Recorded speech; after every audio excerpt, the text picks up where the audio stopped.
Welcome to Unity of Bellevue. It's Sunday, it's April 26th,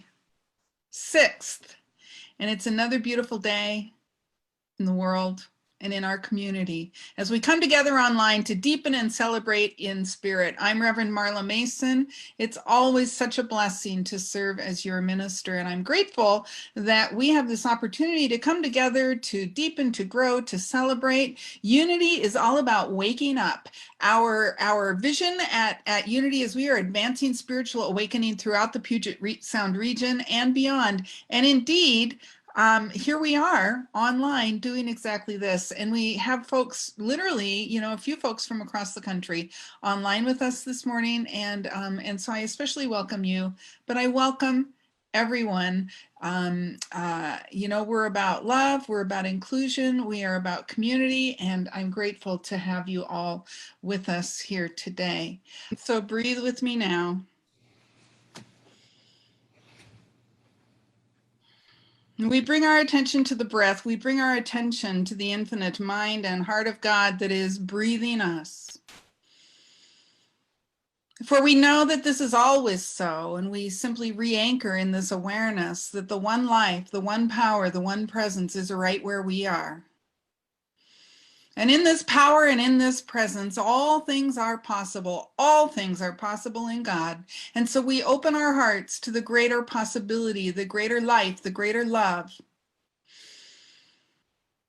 the greater awareness that God is good and all is well. And we allow this peace that passes understanding to descend upon us.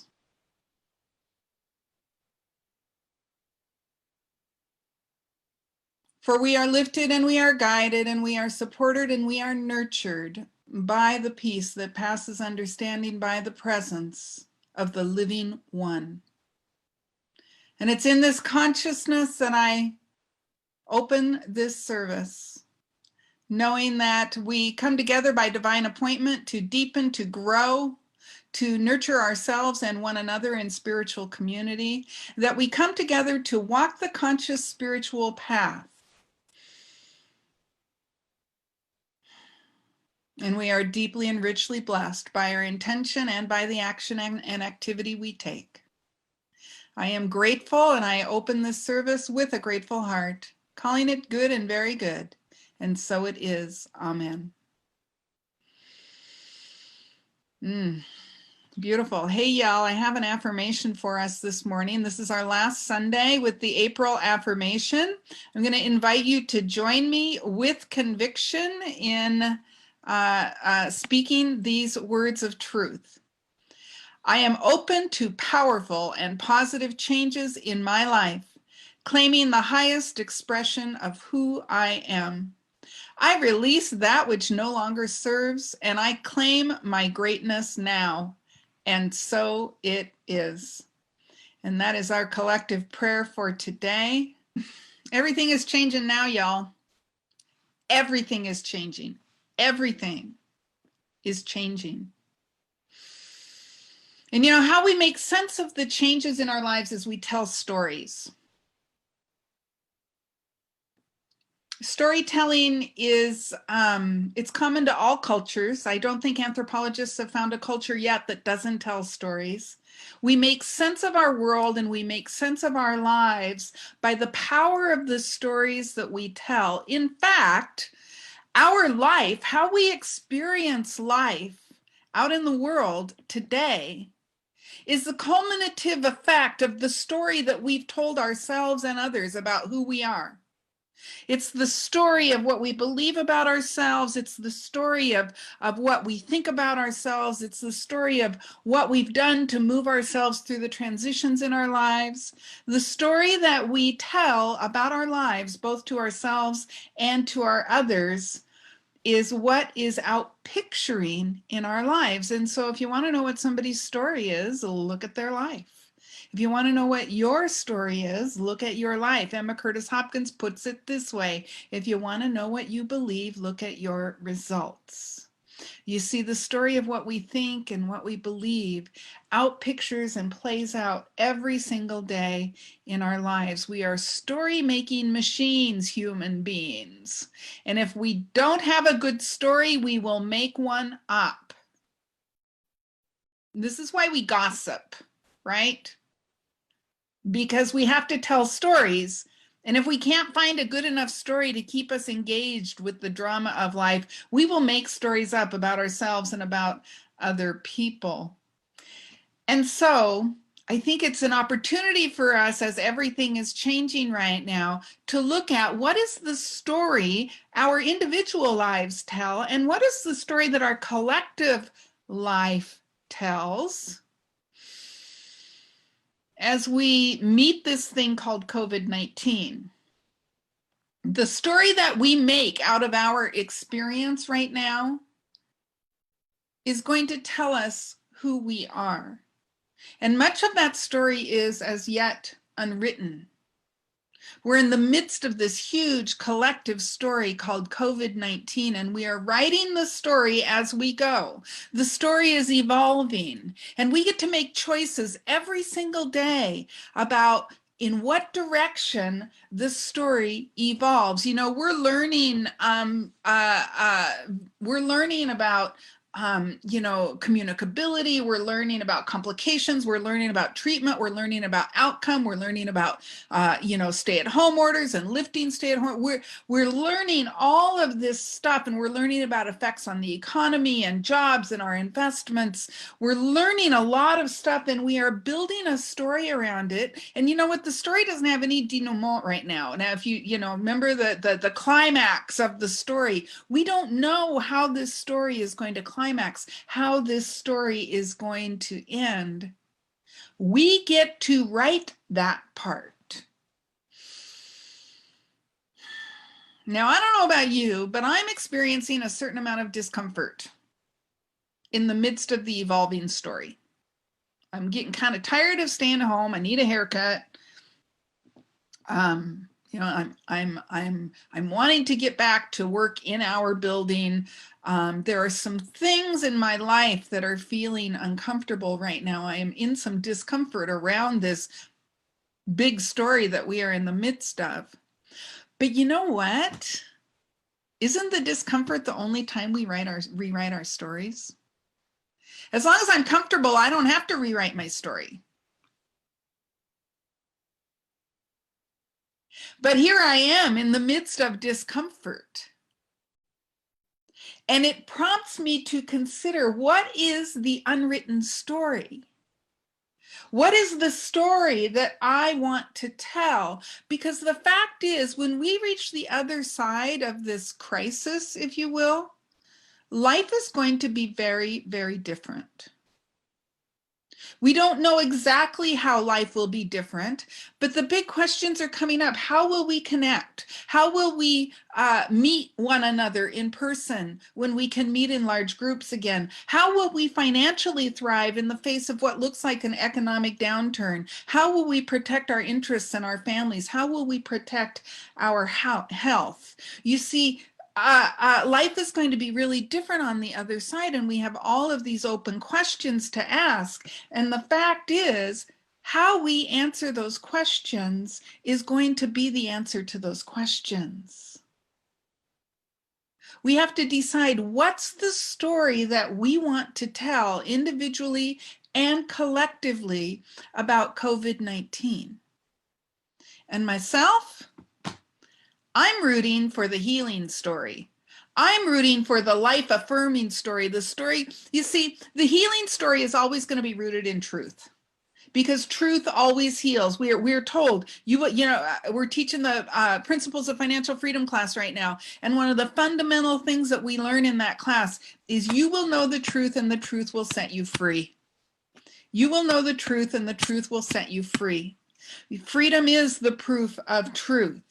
And so a healing story that generates more and more freedom is going to be a story that is rooted in truth, is rooted in the facts of the condition, a story that is rooted in spiritual truth as well as worldly facts. And you see, we can look at the worldly facts and we can hold them in spiritual truth and tell a life-affirming story. Not a story of anxiety and not a story of fear and not a story of conspiracy theories or anger or denial. A story that's rooted in truth, spiritual truth, and worldly facts. We have to go higher. We have to go deeper. It's kind of funny because going higher and going deeper mean the same thing. Isn't that interesting? I love that. You know, we lift ourselves in consciousness into a higher idea. We go deep into the wells of our soul, rooting in the spiritual truth. You see, what's happening right now is the universe is knocking very hard on our collective door, and it is demanding an answer. It is demanding, it is knocking on the door of our awareness, and it is demanding that we respond. It's saying, are you in there? Hello? Is this enough for you to see how we are broken? How we are broken politically, economically, culturally? Is this enough for you to see how our healthcare system is broken? How our economy is built on inequities? Is this enough for you to see how our political system can be bought? Can you see now? The universe is knocking really, really hard on our collective door. And if we're unwilling to root in truth, we are simply in resistance. And the resistance gives birth to even more pain than we are already collectively in. And there is a great deal of collective pain. Collective pain. Our book of the month this month is Broken Open. And if you haven't been reading it, I urge you to do it. It's a great pandemic read. I want to share with you from page 48, the author, Elizabeth Lesser, is talking about moving through crisis broken open rather than broken down. And on page 48, she says, so many of the crises we bring upon ourselves are angels trying to get our attention. The universe is trying to get our attention. In times of upheaval, we have two choices. We can relate to our circumstances as messengers from the deep, or we can shut down, defend our position, add another layer of protection. If we defend against these angels, we will become more and more numb to life. We will remain unchanged. If we allow the angels entry, we will open the door to change and evolution.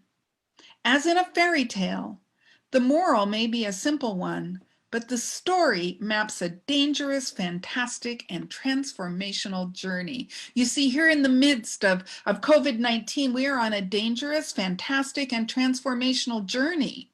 And we are on the journey whether we want to be or not. And if we throw up defenses, we're feeding the pain and the stuckness. But you know, if we welcome the angel in, and see what it has to teach us, we have an opportunity to have what is on the other side of this story be something that is life-affirming, enriching, something that heals all the broken places and allows us to live more fully into that which God would have us be: loving, kind, generative, anchored in consciousness, anchored in truth. You see, it is the resistance that is painful. And I'm not saying there's not pain in letting the angel in, but there's an end to the pain when we let the angel in. When we are in resistance, we are simply camping out there. Elizabeth, a couple of pages later, Elizabeth Lesser goes on to say, how odd that if we reject what is painful, we find only more pain.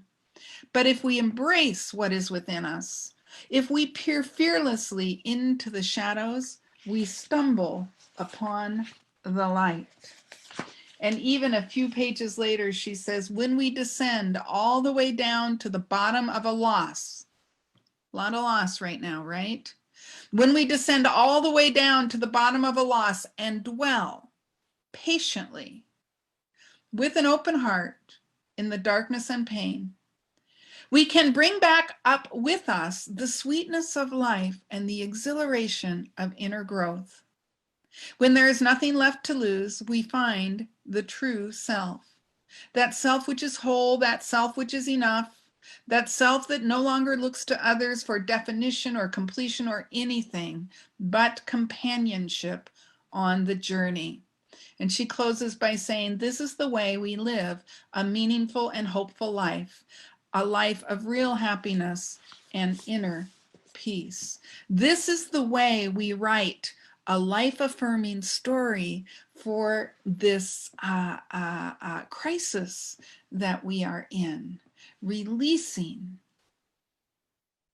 anything unlike going deep with what is going on. And you know, there's a poem, sail for the deep waters only, sail for the deep waters only, no splashing around in the shallows. Depth is what allows the big ship to sail. And so we are writing our future right now. We are writing our collective future right now. And the future depends on what story we write. And you know, I was reading some stuff yesterday about our healthcare workers, the people who are really making a difference right now for those who are ill, whether it's with COVID-19 or something else. These people are giving so much. And it occurred to me yesterday that by writing a life-affirming story, we are honoring the contributions and the sacrifices they are making by squarely facing the facts with open hearts, with open minds, by standing in spiritual truth while acknowledging the worldly facts and rewriting a new story. We are honoring those who are caring for our sick right now. So breathe that in and let's see if we can begin to write a new story. I'm going to check in on our comments. I haven't taken a little bit of a break. Yeah, so Sue is asking on Facebook, how do we feel an abundance of love when we are so isolated from our loved ones? Anybody else feeling isolated and disconnected? I am. I'm missing hugging you all so much. I really miss that. And part of what is feeling sad to me about that is I don't know what our future is going to be like around those deep, rich physical expressions of love, like hugging you on Sunday morning with big hugs. And so how do we anchor in the spiritual truth that there is an abundance of love, even when we're feeling isolated from one another? And Sue, my heart is with you. And what I know is the truth is that love is an energy and an emanation from the one spirit, that spirit that lives us at the core and the center of us, that gave birth to us, is the emanation of love, and that what we put our attention on increases. And so although I may not be able to be with you physically, and although we may not be able to sit next to each other and hold hands and put arms around one another, that the emanation of love that exists between us cannot be diminished by anything so small as time or space, for there is one life, one power, one presence. And you know, as I find myself putting attention on the separation, I feel more separate. This was going on for me last week. I actually had a couple of really down days last week, and I was like, oh my God, you're a minister, you're supposed to be bigger than this. And you know, what I realized about the third day, what brought me out of it was refocusing on the spiritual truth that there is a life, a power, a presence that is having its being as me. And when I put my attention back on that, well, I allowed myself, see that there's that thing, when I went deep, I was able to be lifted. There it is again. When I went deep, oh yes, this painful time, I feel separate. I feel sad. And there is only one life, and that life is God's life, and that life is my life now, and that is the animating presence, and that animating presence is love. And so let me love myself in this dark place. And I found myself beginning to lift in my consciousness and in my conscious experience of life. And so, I mean, I know it sounds a little trite maybe, um, uh, or too simple, but what we put our attention on increases. That is the law of attention. And when I earlier this week was putting my attention on separation and loneliness, that is what I was experiencing. Thank you, Sue. Thanks for asking about that. Dorothy says, a story I've been hearing is I don't have any control. It reminds me to focus on what I can control. That's beautiful, Dorothy. Thank you. You know, what do we have power over? You know, we have power over our reactions and our responses. And you know, yes, collectively we have created this reality. Consciousness is cause, and our collective consciousness has created this experience of life for all of us. Like I said earlier, this is the universe literally pounding on our collective doors saying, pay attention, look at what you've created. Here's an opportunity to recreate. I'm going to stop everything and give you an opportunity to recreate. And so how we react or respond to this crisis is what we have control over. And we can react or respond with fear, depression, anxiety, conspiracy theories. We can respond in that way. Or we can anchor in the spiritual truth of love, of grace, of power, and the spiritual truth that we are being broken open for a reason. And we can choose to be broken open, an open heart. A broken heart is an open heart, is one of the things that she says in this book. A broken heart is an open heart. My heart is breaking in so many ways right now, and my heart is broken open. So, and from that place, I can have a different experience of life. Yeah, Susan and Dorothy, Mandy, all of these guys. It sounds like you guys are reading the book. It's such an opportunity to anchor in truth, spiritual truth, worldly facts, and then move forward with an open heart toward greater love, greater inclusivity, greater equity, to recreate life in a way that we are creating a world that works for everyone instead of for a few. Jean says, it's an interesting comment. When you go higher, you go deeper. She says, the visual that came to me is we are the epicenter individually, and any seeking, regardless of direction, there is expansion outward. Absolutely. Fodder for future meditation. Absolutely, Jean. Thank you. You remind me, Jean, in that comment of Meister Eckhart saying, God is a circle whose center is everywhere, whose circumference is nowhere. And if God is a circle whose center is everywhere, it's right where I am, and it's right where you are, and it's emanating forth from both of us, and somewhere in the cosmos, those emanations overlap, and the energy becomes one energy. God is that center, God is that circle whose center is everywhere, whose circumference is nowhere.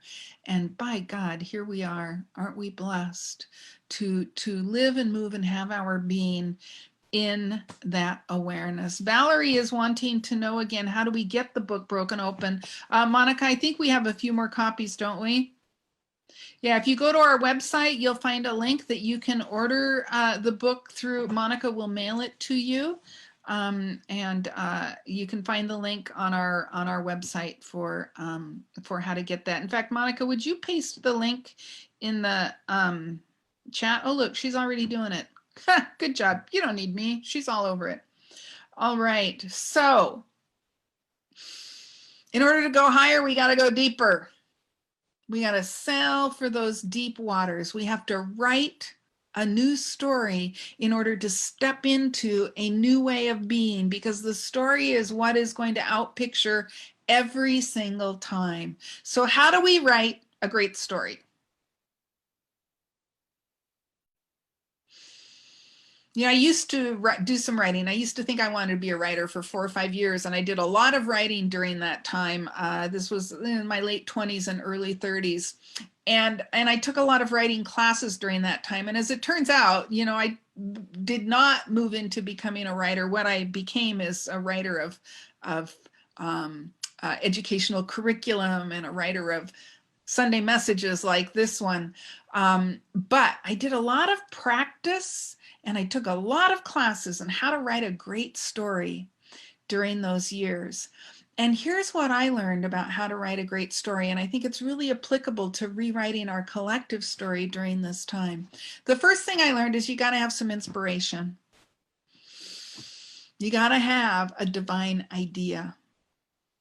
You got to find the thing that is yours to write. And the only way I know to get inspiration is to get quiet. We turn within, we ask for divine inspiration.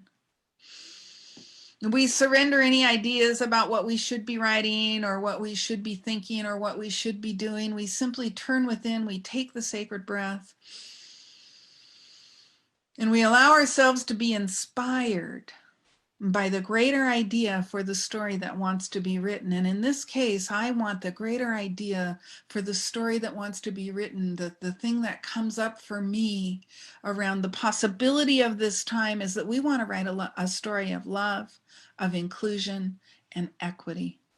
We want to write a story of love and inclusion and equity. We want to write a story of a world that works for everyone. That is what comes to me every time I turn within for inspiration around what does this crisis mean?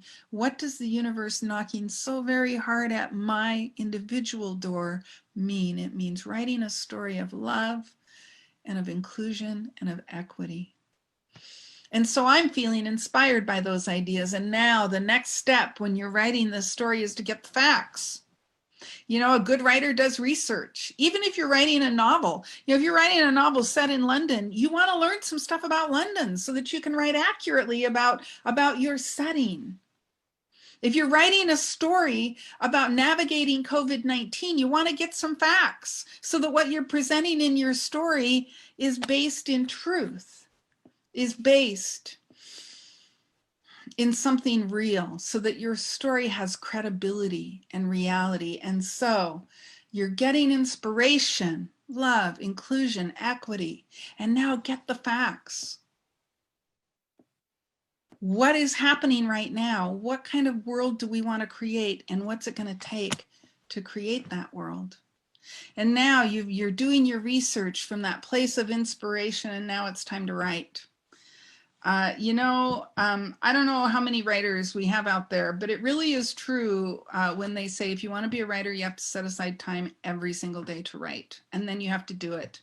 And some writers set word limits, and some writers set time limits and specific times. However you want to do it in writing this new story, set aside time each day to write your new story. And you can spend that time in spiritual practice. You can spend that time in journaling. You can meditate. You can pray. You can, whatever it takes to go deep and lift yourself in consciousness, to be present patiently with the pain and allow yourself to be lifted into a greater idea every single day, setting aside time each day to write. And then the next thing you got to do is edit. Do you see, writing is an iterative process. Writing this new story, coming up with this world that works for everyone, a world of love and inclusion and equity, is going to require that we edit. It's so interesting to me to watch the evolving information about COVID-19. If you, like me, are trying to keep up with the facts of this unfolding illness, you're learning that we are learning more and more about this illness all the time, its effects, how it unfolds for different people. We're learning all the time, and so it's an evolving story. And you see, in order to write a powerful story in our lives, we have to be willing to rest in the discomfort of it not being complete, while we get more facts and while we learn more and we write the story, and then we have to go back and edit because we learned more. And so we edit, edit, edit as we write this new story. It's an iterative process. It's an ongoing story. And then the next step is we got to publish. You publish your story. That is, you start living your new story in the world. Living a story of love and inclusion and equity in the world. And you know, we live in a time where publishing has changed. You used to have to wait and depend on some publishing company to publish your story for you, right? We can self-publish now. And just hear the empowerment of that. You can self-publish your story. This is the world that works for everyone that I am creating with the story I am writing about this experience of COVID-19. And I am self-publishing this story. It is mine, and I am living from this place. And then you simply collect the royalties, because you're living a life-affirming story that awakens others, that supports evolution and growth in the world. There will always be a payoff for that. There will always be a payoff for that. And it's interesting, you know, the word royalty, you know, we think of it meaning royalty like kings and queens and princes and all that. But it really, the root word is right, as in you have the right to something. And we call, you know, royals royalty because they seem, or at least historically, have had greater rights than most people. But when we think of royalties in the context of the royalty we might earn on a story that we write, by right of consciousness, we earn the life that we are living. If you want to know what you believe, look at your results. We are writing our own story all the time. We are always being paid royalties because our lives are earned by right of consciousness. And so what I'm talking about when I say writing a new story for our culture, for our political system, for our economic system, writing a new story using the power of mind to write a new story will earn us paybacks, because all of life is earned by right of consciousness. All of our experience of life is learned by right of consciousness. And so I'm checking on our comments again just to see. Dorothy says, part of writing, embracing the new story, I must allow the grief that comes with letting go of what I loved and enjoyed. Thank you, Dorothy. We got to be willing to be in the pain. What we resist persists. We have to be willing to be in the dark places of life in order to learn and grow from them. And Dorothy goes on to say, because she knows that there is something amazing on the other side. You know, I never could have imagined the amazingness of my life. And I had to go through some really dark places to get where I am. And my life is so blessed and so rich and so amazing. And how could I have ever imagined this? Never in a million years. And yet here I am, blessed, enriched, available by my willingness to be in the process. Michelle is saying, be ready to kill your darlings. Some of the ideas you are clinging to because it is yours and you worked hard on it, right? Thank you, Michelle. That's brilliant. You know, we cling, oh no, I worked really hard on this idea. Oh, I got to hang on to it. I can't, no, sometimes we have to just let go. We have to let go of our attachments. We have to let go of our limited ways of thinking, even though they might be cherished. But as Dorothy told us, on the other side of that is something so powerful and amazing, we cannot even imagine it now. I saw something recently that said, never stick to a mistake just because you spent a long time making it. Never stick to a mistake just because you spent a long time making it. And so the story that we have around COVID-19 as yet is largely unwritten. And yet it is an opportunity to step into possibility, one like we have never had in my lifetime. We have the opportunity to step into a greater possibility of inclusion, of love, of anchoring in truth and in facts, of anchoring in the power and the awareness that something greater than we are is animating us. And as we open our hearts to this something greater, we release any old ideas of lack and limitation, and we can allow ourselves to be all that God would have us be. So let's write a really good story, individually and collectively. Let's write a story that in 10 years or 15 years or 20 years, when we're talking to our kids and our grandkids and our great-grandkids about COVID-19 and what that was like, let's write a story that we love to tell and a story that we love to read. Something wonderful will emerge. And we have to start today. Writing is an iterative process. We go through it, we go through it, we go through it, we rewrite, rewrite, rewrite. And life is done unto us in the most beautiful ways when we believe and act and think in the most beautiful ways. So let's turn within and begin to breathe into our own story. What is the story that you want to write? What is the story that lies unwritten on your heart as we move through this time of seeming crisis, this time of opportunity? What story will you write?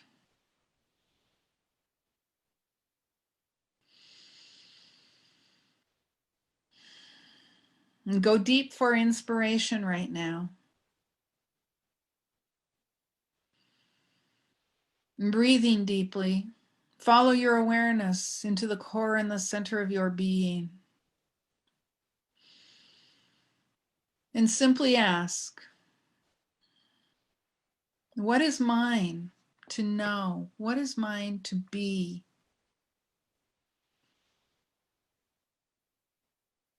What is the future I wish to create for myself and for my beloveds?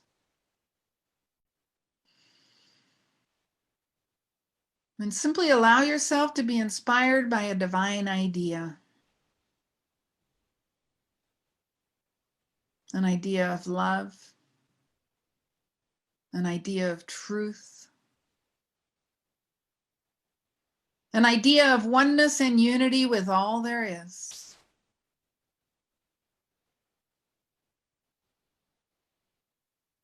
And begin to see yourself writing the story that is based in this inspiration. And begin to see yourself making peace with the dark places, with the pain of this experience. Begin to see yourself sitting patiently with the darkness, knowing that these are but angels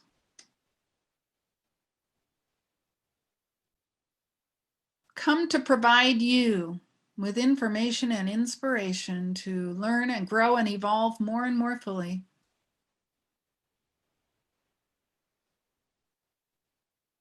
See yourself as you go deep, being lifted in your conscious awareness of all the good that God is, all the good that the universe is. See yourself answering that universal call with an affirmative yes, a yes to life, a yes to your power to write the story of love and inclusion, of equity, of peace. Simply say yes and begin to see yourself moving through your life transformed.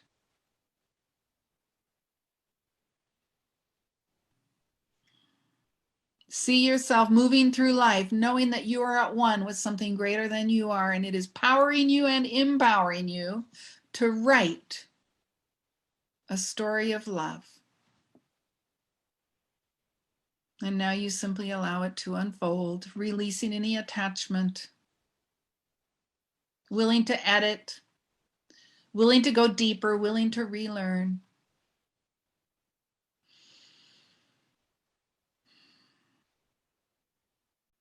And you give thanks. Give thanks for the deepening, for the awareness. Give thanks for every part of your life that has led you to this moment and for the story yet unwritten. And give thanks for the sacred community in which you walk and the loving support you receive here. And so it's with a grateful heart that I close this message. And giving thanks, allowing, surrendering, saying yes. And so it is. Amen. Good morning. My name is Susan Neidig, and I am your board host this morning. I'm happy to be with you. Thank you, Andy and Catherine. Thank you, Reverend Marla, for the wonderful message. What story will we tell about this? What story is the story of our lives? I'm so grateful to have the principles of truth that we learn at Unity. This is a time during our service when we give of our financial gifts to keep our center going. Since we're not sitting next to each other and handing bags around, there are different ways to give. You can go to our website, unityofbellevue.org/give. You can text to the number that's on the screen, or you can send us a check to the center. We give because that's part of our spiritual practice. We give to this center because we are nurtured and we get our spiritual inspiration from the messages like this morning. So if you could join me in that consciousness and affirm our offering affirmation: divine love through me blesses and multiplies all that I am, all that I have, all that I give, and all that I receive. And so it is. Thank you. And so I just speak a word of blessing on these gifts. I know that our community is a generous and a generative community.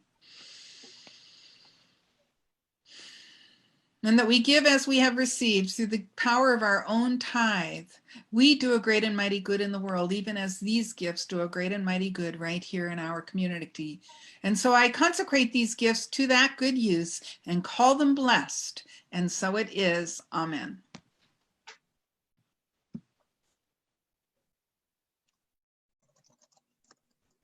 Hi, everyone. My name is Monica McDowell Elvig. I'm your center administrator, and I have some announcements for you. We, first of all, welcome all of you to Unity of Bellevue Online. We are so glad that you are with us, especially if you are visiting with us for the first time. We're glad you're here with us virtually. We extend a warm welcome to you. We open our hearts, and we hope that you can feel that. And touch base with us. Send us an email. You can go to our website and fill out a form if you have any questions. We'd love to hear from you. The book of the month, Broken Open, which Reverend Marla referenced in her talk today, is still available for purchase on the website. I have about 4 copies left, so if you want to get that, just go to the events menu on our website and the drop-down menu, Book of the Month, and you'll fill out the form and I'll ship that to you. I'm happy to do so. Our prayer chaplains are praying with and for you throughout the week. We have 8 prayer chaplains, and if you have any prayer requests, you can go to our website as well, onto the prayer page, and there is a form you can fill out if you have any prayer requests. You can also send them to info@unityofbellevue.org, and the prayer requests will be sent and forwarded to the prayer chaplains.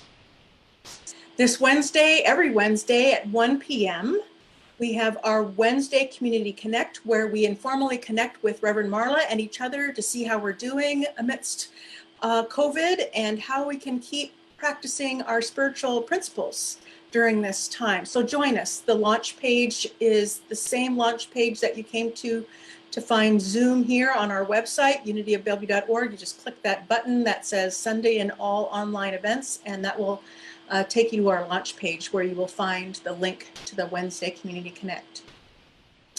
We also have a Thursday evening book study that's going on online, A New Earth by Eckhart Tolle. That is a drop-in book study. So even if you didn't attend the first session or any of the sessions, you're welcome to join the discussion that's happening. It's at 7:30 every Thursday. And again, that link is on our launch page on our website. It is also by love offering, and any love offering is gratefully accepted. It is not too late to sign up for Reverend Marla's class, The Principles of Financial Freedom. That is on Wednesday evenings. One class has happened. If you are interested in that, just have a chat with Reverend Marla about catching up and getting going on that. But this is your last opportunity to take this powerful class to look at money, and it's a great time. How do we look at finances while everything is going to be reorganized on so many levels in our society and on the earth? So just reach out to Reverend Marla if you're interested in joining up with that class. Unity LGBTQ+ meets this Tuesday at 6:30 online. The launch page will have the link for that as well. And our sacred service, we are still pulling our things together. I know some of you are getting desperate to drop off your things here at the church, and I am here on occasion. So, we can do social distancing. If you're getting desperate, just email me. We'll set up an arrangement. I'll have the youth door open, and you can drop it off, and then I'll close the door behind us. So no worries about that. As you learned last week, if you were here, we are hosting the Unity Northwest Conference, September 21st through 25th. And as Reverend Marla said, we're holding the consciousness that all will be well for that conference. We would love to have your loving and welcoming hearts and faces volunteer for that. Amy Anna is our coordinator for that. And you can go to our website again on the events page, the drop-down menu for the conference. And there's a link there so that you can fill out a volunteer form if you would love to volunteer, or if you're just interested in finding out more. We'd love to have you fill out that form. Stay current on all of our events. Go to our website, unityofbellevue.org. And at the bottom of every page is a sign-up form for our weekly e-news, which has all of these announcements and more every week. So thank you very much. Have a blessed week. As we prepare to close, let me just remind you that we have Unity Kids at 11:40 with our Youth and Family Director, Sabrina McFadden. She's terrific. You want to stick around, see what our kids are up to. You will be blessed by that. Just stay online here with us. And now let's say our prayer for protection, and then we will be out for today. Thank you for coming, everyone. You are a blessing, and you are blessed. The light of God surrounds us. The love of God enfolds us. The power of God protects us. The presence of God watches over us. Wherever we are, God is, and all is well. Have a great week, everybody. Be well.